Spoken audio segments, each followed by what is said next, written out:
She watched the woman intently while she waited. Had she been deceiving people for such a long time? She struggled to think of a justification for it. Had she been seduced? Was she at risk? She knew as soon as she turned around and noticed the beggar getting inside the vehicle. She was required to pursue this woman and learn her secret. She had no idea that she would uncover such a web of falsehoods as the truth came to light. But before we start, smash the like button and make sure to subscribe if you haven't, and hit that notification bell so that you won't miss any new stories. Melissa Smith from San Diego, California, was on her usual errand routine when she spotted the panhandler again. On this day in particular, something just felt off. Melissa decided to trust her intuition and investigate a little further. She stood by her car pumping gas when she noticed the beggar and her little boy standing behind the shopping center. But when she saw where they went, she was incredulous. Her first instinct was to whip out her phone. This beggar had to be smart. The center where she reserved her favorite spot was at a shopping plaza called East Lake Village Center. The woman knew that this place would be crawling with people willing to spare some extra cash for a penniless woman with an enormous baby bump. But she had a huge flaw in her plan. She could never have suspected that one woman was onto her scheme. The beggar would stand out in the scorching sun for quite some time, but she wasn't always on her own with her son. Melissa recalls seeing who she assumed was the little boy's dad standing with them on more than one occasion. This pulled more than a couple of heartstrings. And sure enough, passers-by tended to give them more than usual, often dropping dollar bills into their collection cup and handing them hot drinks and sandwiches. But one day, Melissa couldn't contain her curiosity. She had seen the pregnant woman in the same spot for over 2 months. She must be desperate, Melissa thought. Being heavily pregnant and standing in the scorching Californian sun for hours must have been excruciatingly uncomfortable for the poor woman. But then something happened that stirred a deep suspicion in Melissa, and she couldn't let it go. The pregnant woman seemed to have mastered the art of begging. She knew she would be pitied by shoppers walking in and out of the shopping center, so she did her best to stir their emotions. Consumers saw a pregnant beggar with a little boy by her side and couldn't help but feel a twinge of guilt. Her cardboard sign that she held above her baby bump said, "Please help," and of course, people who walked by felt terrible for the young woman and took out their wallets. But was it all an act?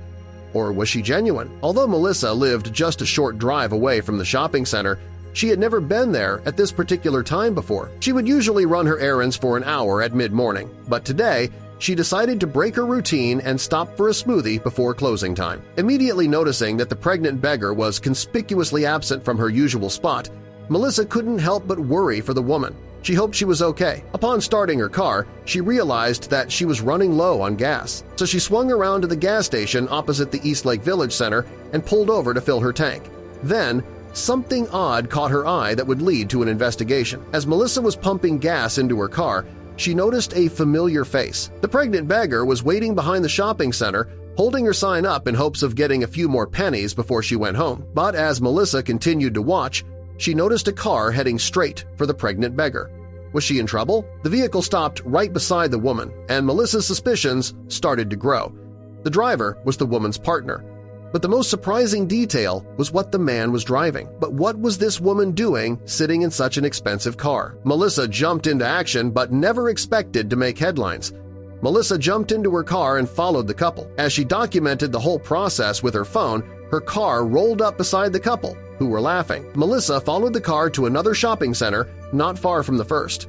It seemed like this couple had everything carefully planned out. The vehicle came to a halt, and to Melissa's amazement, the pregnant beggar got out and started to fool everyone again. Now she had caught her, but she couldn't have known that the authorities would soon be involved. As Melissa got closer to the woman and her little boy, she started snapping pictures. But when the pregnant beggar spotted her, she grew vicious.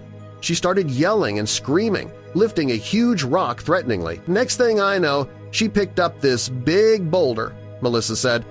"I don't know if pregnant people can do that, but it was pretty big over her head and coming at me with this rock."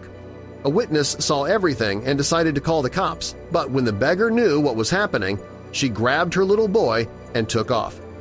What the woman didn't know was that Melissa wasn't about to let what she had seen go. Melissa decided that she wasn't going to let the woman get away with bamboozling the public so easily. She called a news station and posted everything on social media.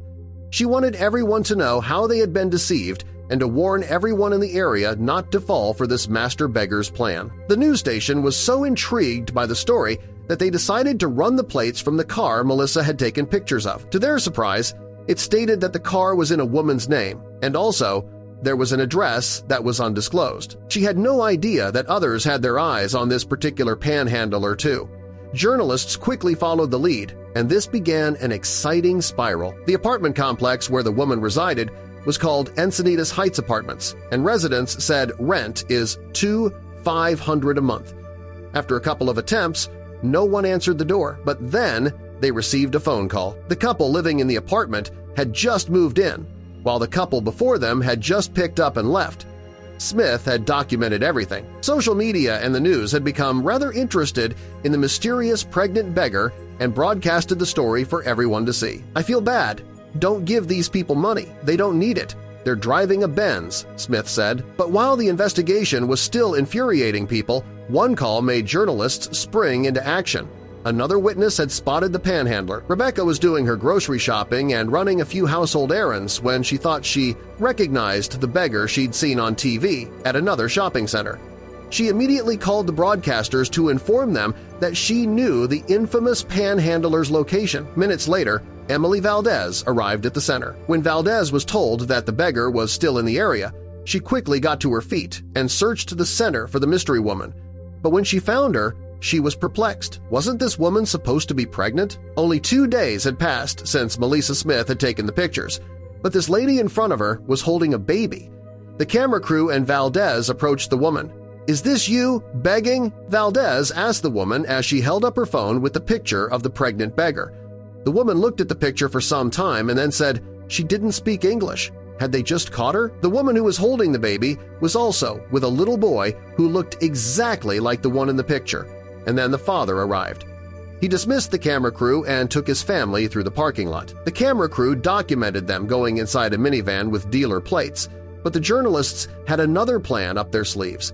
They ran facial recognition on both women, and the results matched them at 80%. But something made Valdez think that there was more to the whole situation. The man had first spoken in Spanish, but then briefly said something to the panhandler in a second language. Little did he know that this detail was about to blow the whole case wide open. Valdez replayed the recording and listened carefully when she heard the language.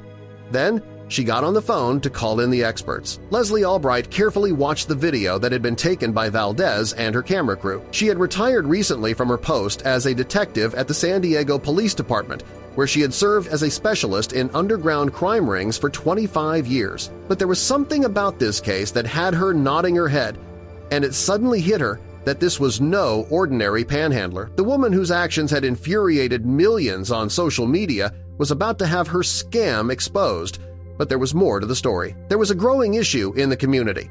Beneath California's modern exterior, a darker reality was unfolding. One Redditor took it upon himself to expose the truth, risking his safety in the process. Leslie, experienced with crime, recognized the language spoken by the man in the viral footage. Their behavior matched patterns she had seen before. Something wasn't right. According to Albright, the couple was linked to an organized crime ring in California. They had entered the country illegally, committing daily scams. Living in expensive apartments and driving multiple cars, they staged sympathy-based cons. The supposed pregnancy was likely a ploy, and the two weren't even a real couple, but this was just one layer of a wider operation. This group rarely stayed in one location, making it difficult for authorities to catch them. Once alerted to suspicion, they would relocate swiftly. That's exactly what this pair did until one man exposed them. After the story aired, a Redditor came forward, claiming inside knowledge. He stated the woman was part of a family deeply rooted in criminal activity, having been forced into the ring from a young age. Fearing retaliation, he deleted his account soon after. The woman often used a foam prop to fake pregnancy and earned over $500 daily. She wasn't alone, many other women operated similarly. These women sat at the bottom of a rigid criminal hierarchy. Women with no means of survival were recruited and promised food and shelter. In reality, they were exploited, dispatched daily to various locations to collect money, funding the lavish lifestyles of their handlers. Children were also used in the scams to garner more sympathy. These kids didn't attend school, their job was to beg. As Albright noted, they were raised into the family business, growing up in a cycle of deception and exploitation. After Melissa's story went viral, the network spread to places like Seattle. Even during the 2020 lockdown, their activities persisted. Once media exposed them, they disappeared for months, only to resurface again. The Kiro News team followed 4 women and a child, filming them counting cash after a day of panhandling. They spoke in Romanian and Romani, referencing how much they had made. The child played on an iPhone while they traveled to a high-end apartment complex. The anonymous Redditor stressed that many services exist for women and children in need, but the ring bypassed these, scamming the public while also claiming government aid. After sharing this, he began receiving threatening calls and went silent, but not before leaving one final warning. He warned the public that the scammers may reappear, possibly using others in their place. He urged people not to give money and to report them to authorities as the BMW scammers to trigger investigation and deportation protocols. Investigators are still trying to find the head of operations, and people have become more careful of the people they give their money to since the story of the pregnant panhandler went viral. Who knows what other crimes are tied to this Californian crime ring? In order to protect the privacy of those depicted, some names, locations, and identifying characteristics have been changed and are products of the author's imagination. Any resemblances to actual events or places or persons, living or dead, are entirely coincidental.